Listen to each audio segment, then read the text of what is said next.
5 August পট পরিবর্তনের মধ্য দিয়ে শুরু হয়েছে রাষ্ট্রের সংস্কার চলছে বেশিরভাগ সরকারি প্রতিষ্ঠানে। এর ভেতর অন্যতম বাংলাদেশ পুলিশ।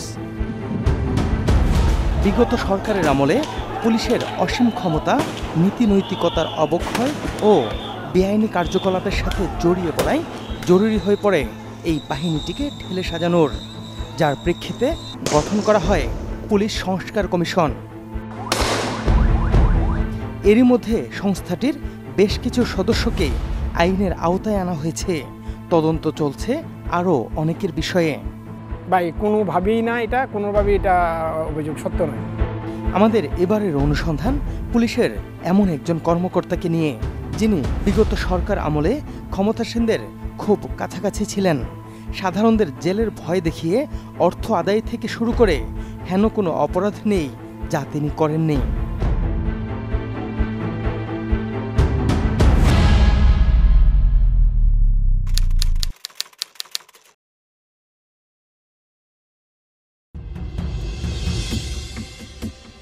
মাহমুদুল হাসান জুয়েল, বাড়ি নেত্রকোনার মদনে, পেশায় পুলিশ পরিদর্শক। গ্রামবাসী তাকে চেনেন জুয়েল দারোগা নামে। কুখ্যাতি পেয়েছিলেন পুলিশের বিতর্কিত কর্মকর্তা হারুনের ক্যাশিয়ার হিসেবে। মাহমুদুল হাসানের কর্মজীবন শুরু 2005 সালে। পুলিশের উপপরিদর্শক হিসেবে কাজ করেছেন ঢাকা, গাজীপুর মেট্রোপলিটন সহ দেশের বিভিন্ন থানায়। তার ভাগ্য খুলেছে গাজীপুরের জয়দেবপুর এবং নারায়ণগঞ্জের রূপগঞ্জ থানায় দায়িত্ব পালন করতে গিয়ে। পেশা জীবনের 20 বছরে মাহমুদের ভাগ্য বদলেছে আলাদিনের প্রদীপের মতো। তার সম্পদ নিয়েও অনুসন্ধান করছে দুদক, তবে এখনও আলোর মুখ দেখেনি সেই তদন্ত। আমার বিরুদ্ধে ইচ্ছাকৃতভাবে একটা ষড়যন্ত্র বা আমাকে চাকরিচ্যুত করার জন্য, কিংবা আমার চাকরি যেন না থাকে বা এরকম নিউজ করলে হয়তো আমার চাকরি থাকবে না, এই ধরনের একটা মেন্টালিটি তারা নিয়ে বিভিন্নভাবে এই মিডিয়াগুলো আমার এখানে নিয়ে গেছে। নিয়ে গিয়ে এগুলাই বারবার ঘুরে ঘুরে দেখায়। পরিদর্শক পর্যায়ের একজন পুলিশের দুর্নীতি অনুসন্ধানে দুদক ছাড়াও সোচ্চার অনেক সাংবাদিক। সেটি মাহমুদুলের বক্তব্যেও পরিষ্কার, কিন্তু শেষ পর্যন্ত কোনো প্রতিবেদনই প্রচার হয়নি। ব্যতিক্রম শুধু একটি জাতীয় দৈনিক। যদিও সেই রিপোর্ট এখন আর অনলাইনে দেখা যায় না, বিষয়টি নিয়ে পত্রিকা সংশ্লিষ্ট কেউ পরিষ্কারও করেনি। তবে ওসি মাহমুদুল হাসান অনানুষ্ঠানিকভাবে ম্যানেজ করার কথা জানিয়েছেন। কতজনকে ম্যানেজ করতে পারেন তার সবশেষ প্রমাণ সদ্য জামিন পাওয়া সাবেক স্বরাষ্ট্রমন্ত্রী লুৎফুজ্জামান বাবরের সাথে তোলা এই ছবি। মূলত তার কৃপাতেই কিন্ডারগার্টেন স্কুলের শিক্ষক মাহমুদুল পুলিশের চাকরি পান। কয়েক মাস আগেও ওসি মাহমুদুল হাসান সাবেক বিতর্কিত পুলিশ কর্মকর্তা হারুনের একান্তজন ছিলেন। সেই তিনিই এখন নিজেকে বিএনপির অনুসারী প্রমাণ করার চেষ্টা করছেন। অভিযোগ আছে, গত 16 বছর আড়ালে আবডালে বাবরের পিএস হায়দার আলীকে এসপি হারুনের সাথে নিবিড় যোগাযোগ করিয়েছেন ওসি মাহমুদুল। বর্তমানে সেই প্রতিদান দিচ্ছেন হায়দার আলী। মাহমুদুলকে বাঁচাতে নানাভাবে সহযোগিতা করছেন। এখানকার প্রতিষ্ঠানে চাকরি করেন, আপনাকে কেন অ্যারেস্ট করলেন? ওই সময়ে ওই যে অধ্যাপক মান্নান সাহেবকে অ্যারেস্ট করা হয়েছে। রনি সাহেব এই সব কিছু আজ করতে পেরে উনি দেশের বাইরে লন্ডনে চলে গিয়েছেন। তো তখন এই বিজনেসগুলো আমি দেখাশোনা করতাম, তো যার কারণে আমাকে ভিক্টিমাইজ করা হয়েছে। গাজীপুর সিটির সাবেক মেয়র অধ্যাপক মান্নানের ম্যানেজার ওমর ফারুক বলছিলেন, ডিবি হারুন আর ওসি মাহমুদুলের হাতে অধ্যাপক মান্নানের হয়রানির বিষয়ে। জনপ্রিয় মেয়র অধ্যাপক মান্নানকে জেল, জুলুম, নির্যাতন এবং সবশেষ মৃত্যুর মুখে ঠেলে দেয়া সবকিছুই ছিল পরিকল্পিত। সেই পরিকল্পনার অংশ হিসেবে ওমর ফারুকও ছাড় পাননি। মামলা দেয়া হয় 7টি।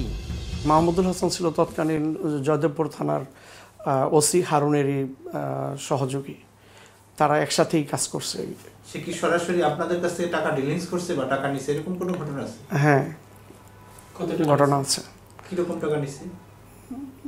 কোটি টাকার উপরে নিয়েছে। একবারে নগদ? নগদ, ক্যাশ টাকা। কে নিছে এই টাকাটা? ডিবি প্রধান হারুন, ওনার সহযোগী হিসেবে মাহমুদ। টাকার লেনদেনটা কার সাথে হয়েছে? ডিবি প্রধানের সাথে না মাহমুদের সাথে? মাহমুদের সাথে। ওসি মাহমুদুল কিভাবে টাকা কামিয়েছেন সেই ইঙ্গিত পাওয়া গেলেও কত টাকার মালিক তা স্পষ্ট নয়। তার সম্পদের ফিরিস্তি আর টাকা কামানোর আরও কৌশল নিয়ে ফিরছি একটা বিরতির পর।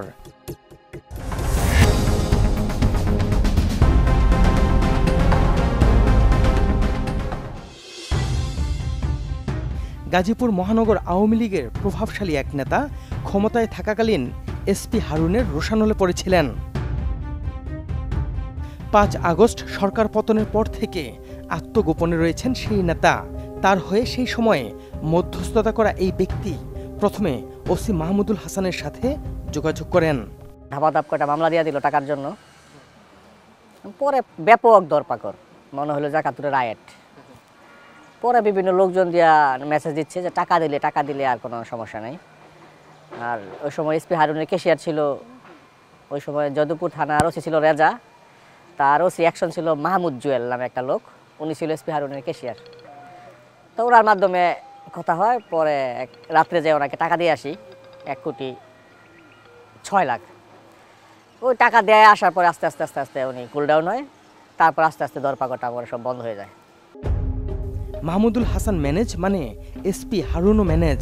এরপর আওয়ামী লীগের প্রভাবশালী সেই নেতা আস্তে আস্তে স্বাভাবিক জীবনে ফিরে আসেন। কতজনকে গ্রেপ্তার করছিল ওই সময়?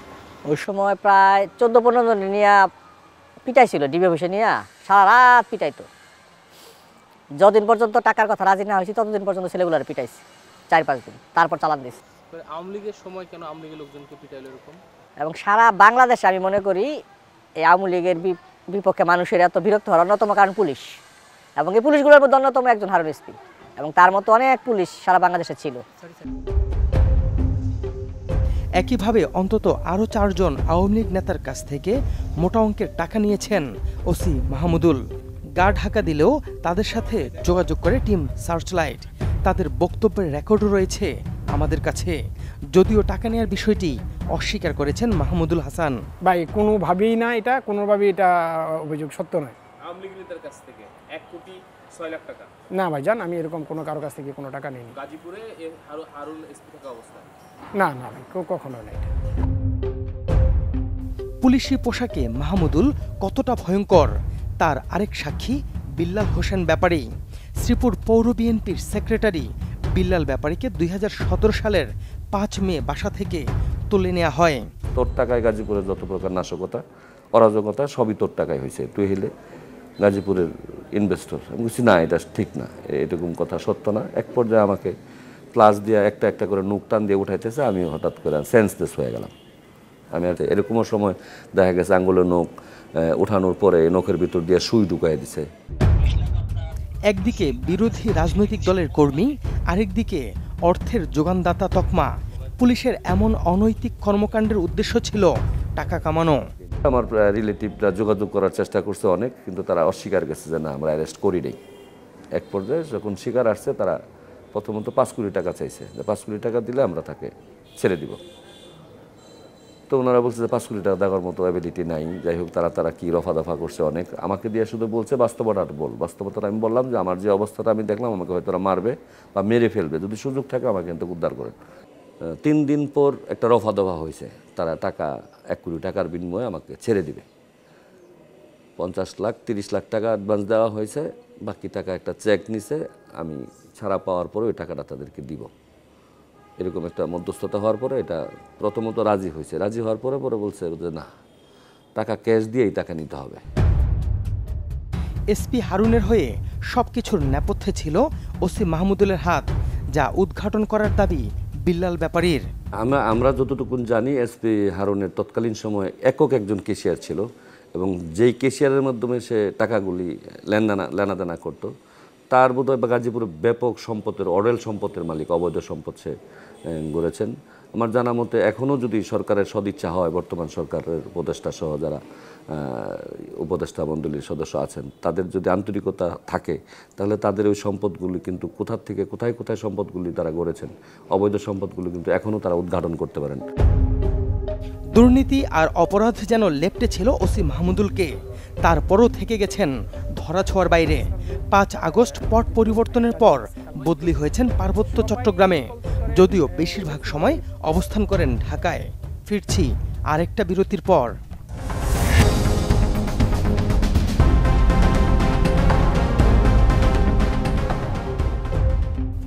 যার বিরুদ্ধে অপরাধ, অনিয়ম, দুর্নীতির এত অভিযোগ, সেই মাহমুদুল হাসান জুয়েলের দাবি সবই মিথ্যা ও বানোয়াট। বাবার দেয়া অর্থ সম্পদকে দুর্নীতির সম্পদ বলে অপপ্রচার করছে তার শত্রুপক্ষ। এর আগে আমাকে ট্যাক্সেও ইনভেস্টিগেশন করছে, দুদকেও ইনভেস্টিগেশন করছে, করে তারা দেখছে যে ইটস ক্লিয়ার। এই জন্য এটা পরে সাংবাদিক ভাইরাও আর নিউজ করে নাই এবং আমি তাদের কাছেও জবাব দিয়েছি। মাহমুদুল যদি সব অভিযোগ মিথ্যাই দাবি করেন, সেক্ষেত্রে সত্যটাও যাচাই করা দরকার। আমাদের গন্তব্য তার গ্রামের বাড়ি নেত্রকোনার মদন উপজেলা। তার আব্বার মাত্র 4 কাঠা ক্ষেত ছিল, মানে লাস্টে আর কি, কোনো আর জমি ছিল না। আমি এমন পর্যায়ে ছাত্র জীবনে মনে করেন যে ক্লাস 8-এ যখন পড়ছি, তখন দুপুরের লাঞ্চের খরচটাও আমি বহন করছি এই যে জুয়েলের। সে যখন ঢাকা যাবে, আমি আমার নিজের প্যান্ট শার্ট পরাইয়া তারে ঢাকা পাঠাইছি। এমন আছে ইট ভিতান দিয়েও একটা কেজি স্কুলে মাস্টারি করছে। কাপাসাটি গ্রামের বাসিন্দা মিজানুর রহমান রঞ্জু, পুলিশ কর্মকর্তা মাহমুদুল হাসানের সহপাঠী, বাল্যবন্ধুও। রঞ্জু তার বন্ধুকে যেমন কাছ থেকে দেখেছেন, ভালো বোঝাপড়া ছিল তার পরিবারের সাথেও। তার জমির হিসাব করলে আপনি হিসাব দেওয়া সম্ভব হবে না, কিন্তু এই জমিগুলা রাখছে তার বাবার নামে, আবার ওই রাখে এগুলো আবার মানে পুনরায় তার নামে করছে। পরিচিত যার যে ক্লোজ মনে করেন যে একবারে তার নামে বেনামে জমি রাখছে। এই বাজারে মনে করেন এনে একটা আছে 14 শতাংশ, এনে বিল্ডিং করছে প্রায় 1,30,00,000 টাকার মতন। আপনার মদন বাজারে একটা জায়গা আছে 55 শতাংশ। এই মদন এই 100 কোটি টাকার মালিকের উপরে আছে। বক্তব্য নয়, বাস্তবেও মাহমুদুল ওরফে জুয়েলের সম্পদের হিসাব দেখা দরকার। জন্মভিটায় বাড়ির পাশের এই 39 শতাংশ জমি কিনেছেন 58 লাখ টাকায়। পাশের 87 শতাংশের শান বাঁধানো পুকুর, এটি বানাতেই খরচ করেছেন 3 কোটি টাকা।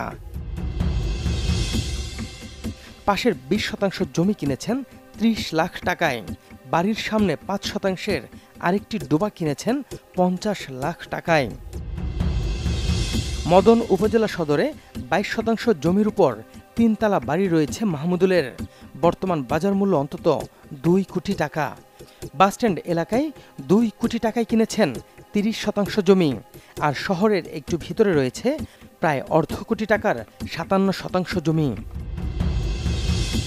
এর বাইরে ওসি মাহমুদুলের মালিকানায় ময়মনসিংহ শহরের জোরপুকুর পাড়ে 50 লাখ টাকায় বাড়িসহ জমি, গাজীপুরের ছায়াবিথিতে 2টি ফ্ল্যাট, শফিপুরে 5টি ফ্ল্যাট, মিরপুর ডিওএইচএসে একটি ফ্ল্যাটের সন্ধান পেয়েছে টিম সার্চলাইট। স্ত্রীর নামে খুলেছেন মারিহা এন্টারপ্রাইজ নামে নাম কাওয়াস্তে একটি প্রতিষ্ঠান। ওই প্রতিষ্ঠানের নামে কোটি টাকার লেনদেনের তথ্য রয়েছে আমাদের হাতে। অনুসন্ধানে পাওয়া সম্পদের এই ফিরিস্তি যৎসামান্যই। স্থানীয়রা বলছেন, নামে বেনামে ওসি মাহমুদুল যে সম্পদ গড়েছেন, অসম্ভব না হলেও সেগুলো খুঁজে বের করা বেশ কঠিন। আওয়ার সম্পদ এই তার মামুর নামে করছে দলিল, তার বাহের নামে করছে, তার নামে করছে না, তার পরিবারের নামে করছে, তার শ্বশুরের নামে করছে, শ্বশুরের নামে করছে, আত্মীয় স্বজনের নামে এই জমিটি সব কাউলা। আর যে কারণে যাবেন তার সগন কোটি কোটি টাকার মালিক আছেন না কিনুতা। এই যে এই চিব্বাসা তার কালা করে বাইন মান না বাদ পাইছে না, আর এরা এখন দেখুন গিয়া কোটি কোটি টাকার মালিক। গঙ্গানগরের বাসিন্দা দুলদুল মিয়া সম্পর্কে ওসি মাহমুদুলের চাচাতো ভাই। রক্তের সম্পর্কের হয়েও ছাড় পাননি। মাহমুদুলের সম্পদ কেনার লোলুপ দৃষ্টিতে ছাড়খাড় হয়েছেন দুলদুল মিয়া। আমার বাড়িটা বিদায় দেই না হইয়া সে আমার ছেলের জেলে দিল, রেপ কেস ফেলায়া পাদে কিনু ভাই আল্লাহ বাঁচাইছে। এরপরেও পাদে তারে ডরায় আমি ছেলেরে দিয়েছি বিদেশ দিয়ে আমার শান্তি নাই। বিদেশ দিয়ে আজ 11 মাস সে কাজে ঢুকতে পারে না। এই চাকরি দিয়া বাবর সাহেবের চাকরিটা দিছেন, দিলে এই চাকরি থেকে সে কোটি কোটি টাকার মালিক হয়েছে। এখন তার আত্মীয় স্বজন কিছু আছেন না, এটা দেখেছেন বড় বড় লাত একটা শুধু হুইল দিতে না। আর এখন 500 মন 600 মন 1000 2000 মন দান মারা। ডিবি হারুনের ক্ষমতায় ক্ষমতাবান মাহমুদুল এখন খোলস বদলানোর চেষ্টায় নিয়মিত তদবির করছেন বিভিন্ন জায়গায়। অনৈতিক সুবিধা দিয়ে হয়তো কদিন পর চেহারাও বদলে ফেলবেন। যদিও তার অপকর্ম অনুসন্ধানে এরই মধ্যে কাজ শুরু করেছে আন্তর্জাতিক অপরাধ ট্রাইব্যুনাল। দর্শক, সুনির্দিষ্ট কোনো তথ্য পরামর্শ কিংবা অভিযোগ থাকলে যোগাযোগ করতে পারেন স্ক্রিনে দেখানো নাম্বারে। জানাতে পারেন সামাজিক যোগাযোগ মাধ্যমেও। আপনার দেয়া তথ্যে সমাজের রন্ধ্রে রন্ধ্রে ঘাপটি মেরে থাকা জমাট অন্ধকারে আলো ফেলবে টিম সার্চলাইট। অনুসন্ধানের আলো হাতে দেখা হবে অন্ধকার পথে।